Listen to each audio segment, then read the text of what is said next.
Trois-Rivières est la ville championne du télétravail et ce, à travers le Canada, selon une étude de Job Leads. Elle dépasse même des villes qui constituent le poumon économique du pays avec 7,6 de ses emplois qui offrent du télétravail. En comparaison, on rapporte 6,5 pour Montréal, 5,1 pour Vancouver et 4,4 pour Toronto.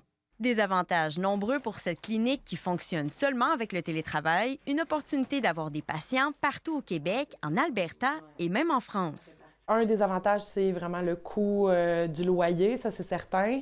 C'est aussi beaucoup moins de gestion là, en termes de gestion d'équipe et tout ça.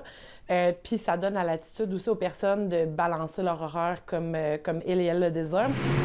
La Ville de Trois-Rivières offre elle aussi une politique de télétravail selon les besoins de ses 400 secteurs d'emploi.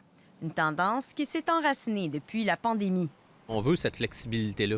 Donc, à l'époque, la Ville souhaitait être un employeur de choix puis se démarquer pour accommoder ses employés, évidemment, tout en minimisant pas l'impact sur le service aux citoyens. Fait que c'était de trouver cet équilibre-là. Mais comment une ville de 140 000 habitants bat des métropoles lorsqu'on parle de télétravail?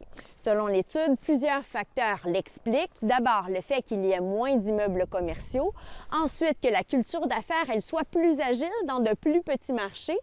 Et troisièmement, pour attirer des talents, Trois-Rivières vend son coût de la vie inférieur et une possibilité de télétravail complet.